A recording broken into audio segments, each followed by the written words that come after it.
terima kasih. Di mana nih sekarang?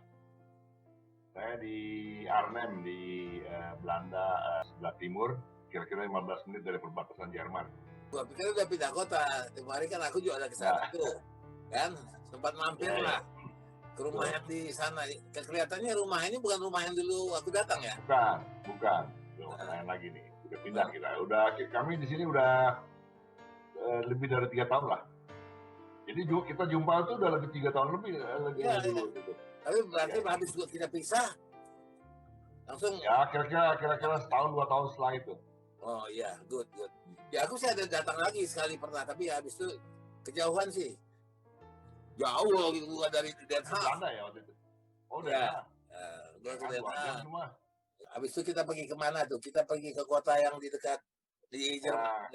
Kota kecil, Cliff namanya. Cliff ya, betul. Cliff ya. Kita foto di situ. Ya, kita makan di toko roti itu. Betul.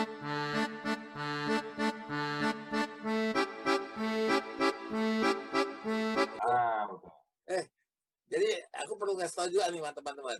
Luke Asnam ini adalah teman di Prambors dulu di Jakarta.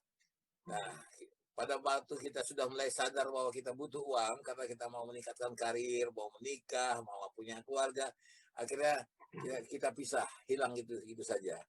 Tapi beruntung kira-kira 3 tahun yang lalu aku jalan ke kotanya Arnhem, kemudian sama Luke kita ketemulah, reuni lagi. Jadi macam kau ini kan sekarang adalah diaspora, ya. Jadi orang Indonesia yang tinggal di luar negeri dan berkarir di luar negeri karena kebutuhannya untuk barangkali untuk kerja atau apa. Ya kapan, tahun berapa kau pindah tahun? 80. Ke Belanda 80. Sebelum itu di Jakarta tinggal di mana ya? Lo? Di Jakarta, ya di Raden Saleh. Jalan Raden Saleh dekat Cikini. Oh, dekat rumah sakit Cikini situ ya? Dekat restoran Oasis kalau orang tahu dulu. Itu sudah restoran Oasis itu. Oh, itu. Itu banyak masjid persisnya. Tahu. Jadi hampir dekat jembatan ya kalau nggak salah. Iya, dekat jembatan. Satu rumah, beda satu rumah. Oh iya, tahu. Oke. Sekarang yang jembatan itu bukan sekarang sih, dari dulu. Ini rumah sakit jantung, klinik jantung. Itu klinik privat. Gitu. Sekarang kalau nggak salah. Oke. Kenapa tempo hari tiba-tiba pindah?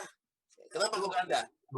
Itu bukan pergi. Jadi kalau kita evaluasi kembali ke 40-50 tahun lalu, itu sebetulnya nggak ada rencana gitu. Jadi, begitu. Sebetulnya nggak ada rencana. Memang sih ada peribahasa mengatakan kebetulan itu nggak ada ya, sebetulnya nggak ada. Jadi semuanya sudah direncanakan sama Tuhan. Ya, ya betul. Jadi kalau kembali ke 50 tahun yang lalu itu nggak ada rencana ke sini. Jadi rencananya gue sekolah di Inggris. Pertama kali habis gue kan ambil kursus perhotelan. Terus job training di Singapura, itu terusin sekolah ke Inggris. London ya? Di 200 km dari London lah. Oke. Terus? Dari sana ke sini. Apa ini kerja? Tadinya bukan mau kerja, tadinya cuma mau mampir teman-teman aja di sini, teman-teman lama, mau kongko-kongko. Nah, ya. Tapi nyangkut. Dan sampai sekarang. Jadi sudah sekitar berapa ya? Ya, dari tahun 80 lah. 80 berarti 40 tahun di sini. 40 tahun. Iya.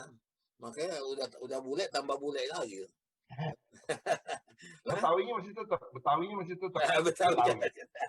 Nah, itu dia, itu yang penting. Ya, jadi sekarang di sana ngapain? Kerja atau apa? Di mana? Swasta. Oke. Dulu aku dengar dulu di Philips ya. Pernah di Philips ya. Philips. Sekarang 20 tahun di situ. Sekarang kerja sendiri. Bukan kerja sendiri, kerja sama orang. Kerja sama orang, tapi swasta. Kalau ya dulu swasta juga, Philips kan swasta juga. Cuma ya perusahaan besar, kalau sekarang perusahaan kecil. Ya. Loh, kasih tahu perbedaannya. Apa selama 40 tahun ini, what do you feel the difference tinggal di Indonesia dengan tinggal di Belanda? Kalau negaranya sih beda. Zaman kita dulu nongkrong-nongkrong sama sekarang ya jauh berbeda ya. Berbeda bukan dalam arti kata fisik. Indonesia nih ya. Kalau di Belanda juga beda. Belanda yang saya datang, yang gue datang 80-an itu yang sekarang beda juga. Tapi ini kita mengkhususkan diri ke Indonesia ya. Indonesia tuh beda sekali gitu. Dulu sama sekarang. Malah sekarang yang nama demokrasi malah kayaknya zaman dulu lebih bebas gitu loh. Zaman kita dulu muda-muda malah lebih bebas dari sekarang. Sekarang kan aturannya banyak sekali, mesti begini, mesti begitu, larangannya banyak. Yang ini pidana, yang itu perdata, banyak pidananya malah sekarang. Betul. Jadi kalau perbedaan sih, cuman kalau itu fisik ya. Cuma kalau jiwa nggak beda banyak. Jadi daya pikir kita, jadi misalnya kan kita ketemu nih misalnya, gue bisa langsung bicara, gue bisa langsung update pikiran bicara kita berdua. Mungkin karena kita sama-sama Prambors ya. Bicara. Tapi dengan anak teman-teman lain yang satu sekolah misalkan, yang udah 40 tahun nggak ketemu, itu bisa langsung connect karena daya pikir sama jiwanya tuh nggak banyak berubah. Jadi ada kesulitan berkomunikasi? Nggak ada, sama sekali nggak ada. Baik pun nggak kawan lama yang bukan Prambors? Bukan Prambors nggak ada masalah. Nggak ada masalah. Soalnya kalau sekarang waktu mulai-mulainya internet, tadinya udah mulai. Tadinya begini, gue pernah ketemu orang Indonesia diaspora juga yang udah datang sini tahun 60-an. Bahasa Indonesianya udah morat-marit lah, bahasa Indonesia zaman dulu. Terus gue nggak ngerti kenapa dia bisa mereka ini juga perlu dimengerti orang-orang zaman orang-orang yang generasi di atas gue, dia tuh orang-orang yang keturunan Belanda, orang yang diusir sama Soekarno. Jadi mereka ada rasa sentimennya. Jadi mereka justru melupakan asal usul mereka. Mereka berusaha melupakan, pada yang akhirnya gagal total ya. Kalau dilihat sekarang ya, akhirnya gagal total. Tapi mereka berusaha. Jadi bahasa mereka ada yang memang sengaja melupakan Indonesia. Ada yang memang karena udah nggak connect lagi. Mereka udah nggak ada informasi tentang Indonesia. Nah, sedangkan di zaman gue, tadinya gue hampir juga karena nggak ketemu. Di Arnhem ini kan jarang orang Indonesia. Kalau di Den Haag, di Amsterdam banyak orang Indonesia. Kalau di Arnhem jarang. Jadi itu juga udah sedikit ketinggalan dalam arti kata bahasa ya. Tapi sejak adanya internet, Facebook dan segala rupa, kembali lagi tuh. Kembali lagi semuanya bahasa-bahasa kuno-kunonya masuk semua ke otak, langsung up to date. Sini juga ada mahasiswa dulu universitas kota di sini hanya ada program bahasa Belanda. Nah, sejak akhir 90-an mereka universitas ini ada bikin program dalam bahasa Inggris. Nah, datanglah mahasiswa Indonesia S1, S2 ya. Nah, terus dengan nggak sengaja gue lagi jalan-jalan di kota, tapi sengaja gue dengar ada bahasa Indonesia baru nih gue dengar. Gue dengar bahasa Indonesia baru, terus gue tanya, dari mana? Dari Indonesia. Ngapain di sini? Belajar di kota mana? Ya di sini. Loh, udah ada ya, ada dari situ gue tahu. Di sini ada mahasiswa pelajaran dalam bahasa Indonesia, dalam bahasa Inggris. Jadi banyak tuh mahasiswa Indonesia. Sampai akhirnya gue juga diangkat jadi Dewan Penasihat Mahasiswa di sini. Oke. Jadi bahasa gue jadi makin keluar semua. Apa sekarang? Bahasa-bahasa prokem juga gue masih tahu. itu karena anak gaul. Kita kan termasuk cair. Kita bisa bergaul sama siapa aja. Bayangkan waktu kita zaman di Prambors itu kan, kita kan menemukan kita punya kemerdekaan ekspresi. Kemerdekaan ekspresi itulah kemudian yang membuat kita tidak bisa cair. Maka tidak heran kalau kau bisa tinggal di Belanda 40 tahun, ya, dan jadi betah. Karena banyak orang yang homesick, rindu pulang ke Jakarta. Kau kan lahir di Jakarta ya? Jakarta, asli. Ya. Ya, di Raden Saleh itulah gitu ya. Dia nggak dulu waktu lahir di Jalan Musi, Tanah Abang. Oh, Orang tua tinggal Jalan Musi. oh anak Tanah Abang juga nih kayak si Joko. Tanah Abang. Bowo atau Tanah Abang tuh. Itu begini, banyak orang yang beranggapan ketika kita tinggal di luar negeri itu akan lebih bagus daripada tinggal di Indonesia. Itu banyak pikiran begitu. Ya zaman-zaman kita masih muda dulu, begitu taman SMA, kemudian kita mahasiswa, kita mau keluar negeri, mau sekolah di luar negeri. Oke, good, pergilah. Nah, itu bagus, belajar tentang kehidupan. Ya karena di luar negeri, kita akhirnya kan belajar mengurus diri sendiri, cuci piring sendiri, kadang-kadang kita juga bekerja di dapur orang, bekerja di restoran, yang di Indonesia mungkin tidak kita lakukan, karena kita ini kan dibilang orang manja di Jakarta ini, ya di Indonesia ini, karena kita punya maid, kita punya pembantu, kita punya sopir, ya kita punya semua, jadi kita itu manja. Tidak ada bagusnya merantau, tetapi for good, ya untuk tinggal lebih lama di sana, itu aku masih mikir nih, maksudnya kalau itu terjadi gimana ya? Tapi ini surat tantangan sih ya, ini kita bicara begitu. Tapi kalau kita menelaah kembali ke belakang, bagaimana kau melihat jalan ini? Kok tiba-tiba tanpa rencana ke sana dan kemudian stay there dan kemudian sudah ada di sana dan mungkin masih ada nggak rasa ingin kembali ke Indonesia? Rasa kembali ya ingin, tapi untuk for good kayaknya repot. Bukan karena nggak mau, bukan karena nggak mau atau arogan, enggak. Tapi karena gue kan udah punya anak di sini, cucu. Nah, jadi ke sana tuh bukan artinya hanya gue sama istri ke sana, tapi berarti ninggalin anak-anak kan. Ya. Anak-anak mereka, anak-anak gue tiga-tiganya udah tinggal sendiri-sendiri, kerja sendiri-sendiri semuanya. Ya. Okay. Jadi mereka juga kalau diajak juga, gue ada kerjaan di sini, kerjaan mereka bagus-bagus, jadi untuk mereka ke sana juga repot, dan mereka semuanya warga negara Belanda. Jadi proses kita segala macam kan masih repot itu di Indonesia. Nah, Indonesia ini anehnya, ini menyimpang dari pertanyaan dulu tadi. Di Indonesia tuh bedanya Indonesia misalkan dibanding sama Argentina atau Turki ya. Itu orang Argentina, orang Turki tuh kalau orang tuanya orang Argentina atau Turki atau lahir di sana, itu mereka dianggap warga negara sana.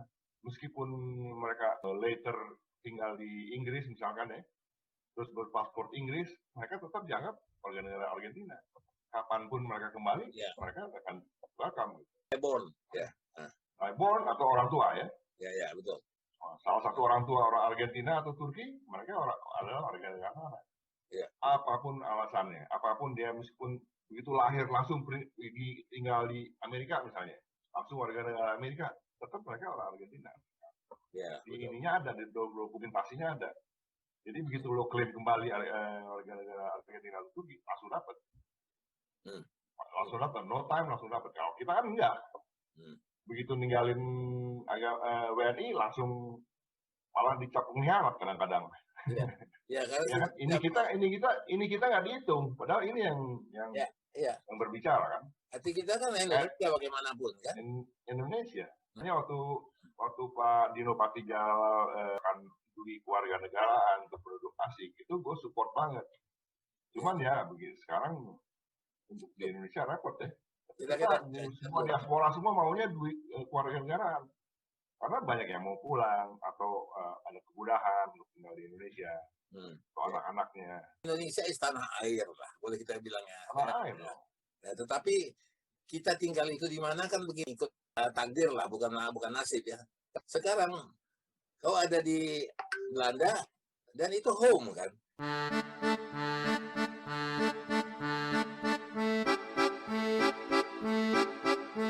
Home itu di mana ada keluarga, ada istri, anak, cucu, dan kita nggak gampang. Dan kemudian satu lagi, seandainya pun pulang ke Indonesia, pekerjaan apa yang tersedia? Mau kerja apa gitu? Usia sudah segini. Kalau gue sih udah ini, udah nggak mikirin kerjaan lagi karena 2 tahun lagi gue pensiun. Jadi ada masalah. Yang masalah kan ninggalin keluarga, ninggalin anak-anak, cucu kan? Cucu berapa? Cucu 2. Oh, ya udah lah, opa-opa kita tinggal yang penting di sini tuh tetap Udah Indonesia. gitu, udah gitu sekarang gue bilang sama cucu gue, panggil gue Dato. Kan bapak gue kan orang Minang, jadi Nah, anak cucu gue panggil gue Dato. oh pakai Dato ya. Berarti Panggil dia sama, bukan opa, Dato panggil. ya bagus juga. Aku juga kan Padang. Jadi Ah, papi itu Padang. oh, Eh, sama-sama kita. ya, Dari mana? makanya dari Padang kota. Oh, Kota Padang. Oh, Nah, jadi di kota gue Padang. dari Payakumbuh. Oh, Payakumbuh, Basuang. ya, ya. Kami di Padang kota itu di daerahnya namanya Gantiang. Kok, wah nggak kenal gue kalau Padang. Nah, nggak tahu arah jalan katanya. Aku nggak gitu kenal karena tidak pernah Ah, tinggal di Padang. Karena oh, papi aku dulu polisi, sekolah di Padang Panjang kalau nggak salah, sekolah polisi Belanda. hmm. Nah, kemudian pindah ke Medan. Nah, kemudian kawin dengan Boru Lubis. Ibuku Boru Oh, Lubis. Nah, lebih. Oh, udah, oke. jadi aku lahir di Medan. Nah, Padang ini Hmm. kan matriarkal kan, kita kan mengikut garis Iya, ibu. Ya, garis iya, ibu. jadi bukan orang Pak, jadi bukan orang Minang. Kau bukan orang Minang jadi. Kan aku anak pisang kalau orang bilang. Iya, gue Nah, juga. oh Gue sama, juga. ibu? Iya, ibu gue orang Sunda. Jadi Ya. anak pisang juga. Jadi kita dulu kalau zaman dulu begitu kuatnya adat, kalau kita ada di Padang, kita agak sedikit disisihkan itu, agak Iya dikesampingkan betul. sedikit. Makanya gue karena lahir di Jakarta, besar di Jakarta, gue kalau tiap hari tuh main sama anak kampung belakang Raden Saleh, Nah, itu gue lebih merasa orang Betawi ketimbang orang Minang atau orang Sunda. Asli Betawi. itu jadi Betawi ya, jadi anak Betawi. Jadi Iya, karena lahir di iya. sana, Jadi bergaul dengan lingkungan situ. iya, jadi secara DNA itu Minang dan Sunda, tapi secara gaul dan kepribadian ya Betawi. Ya, ya tapi kata orang, apalah dimanapun ya. Orang bilang kan di mana bumi dipijak, di situ langit dijunjung, kan? Nah, betul. Nah, itu pepatah Padang tuh, di mana langit dipijak, di sinan langit dijunjung. Iya. Penting hidup kita jalani hidup kita jalani dengan tabat dan segala macam.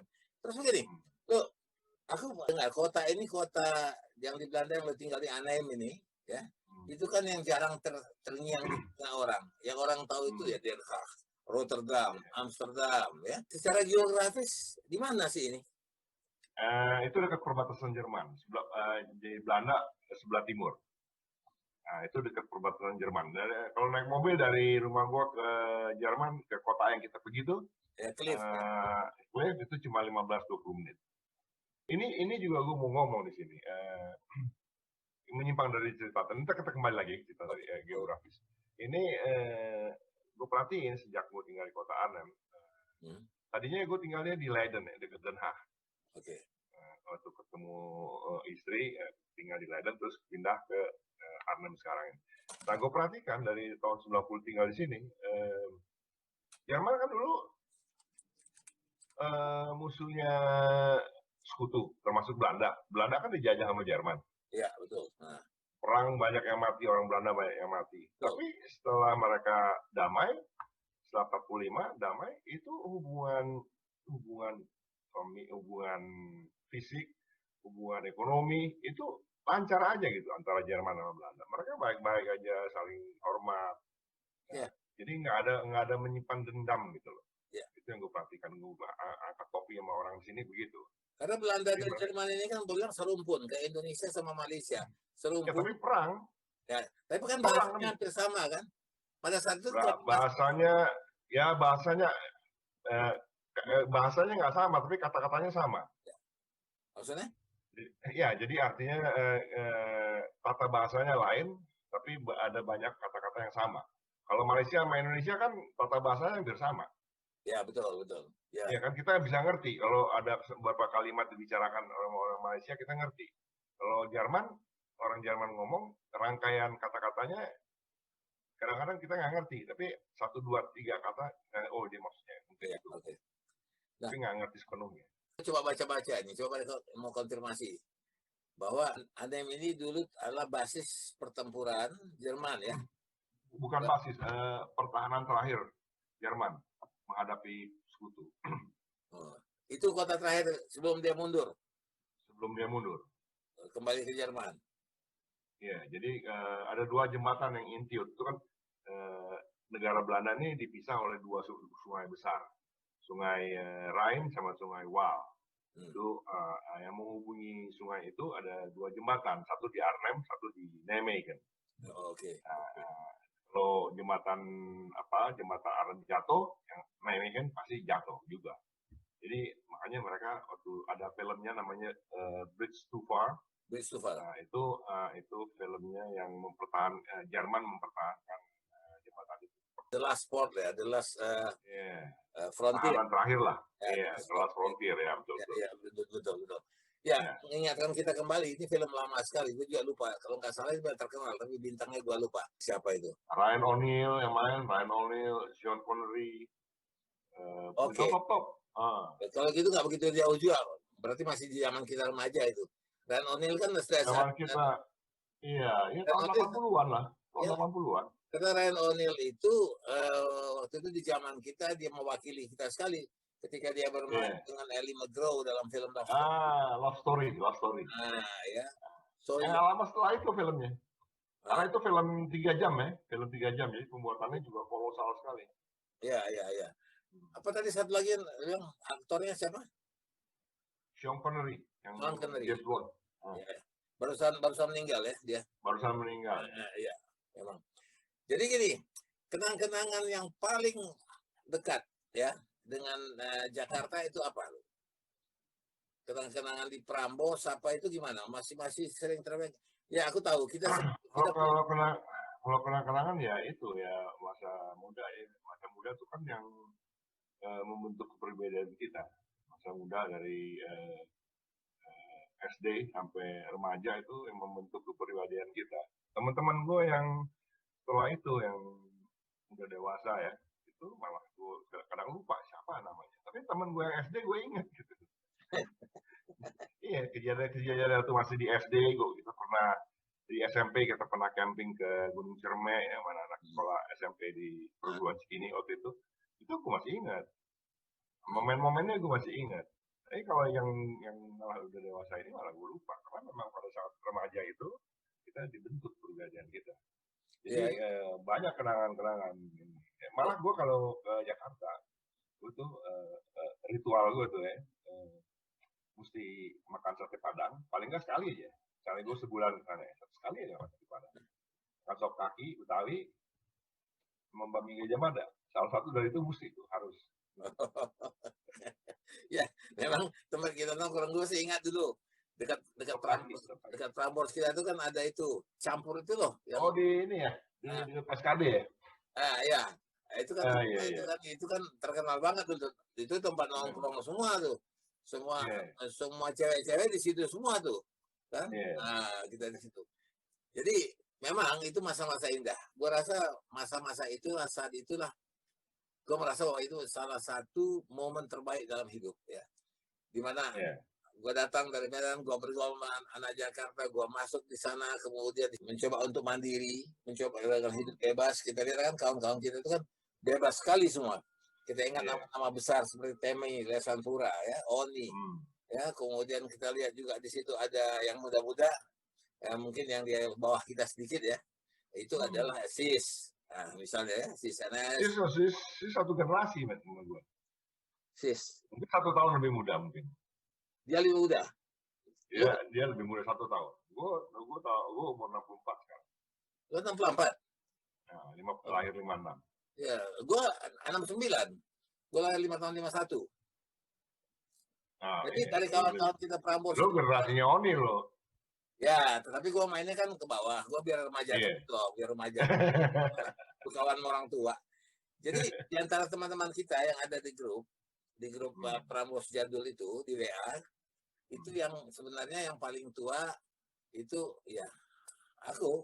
Oh iya. Nah, di bawah aku hari. Aku lahir kan 31 Agustus. Setelah itu di bawah aku tuh Batara. Batara tahun 51. Tony juga. Siapa? Tony Tomasoa. Tony Tomasoa. Tapi sekarang ya sama aja lah. Sama-sama tua juga. Ya kan, ya kalau kita nanti jalan kadang-kadang sama kawan-kawan, kita aja yang bawaannya masih muda terus kan. Kita kan kayak Peter Pan. Kita refuse growing old. Kita menolak untuk menjadi tua.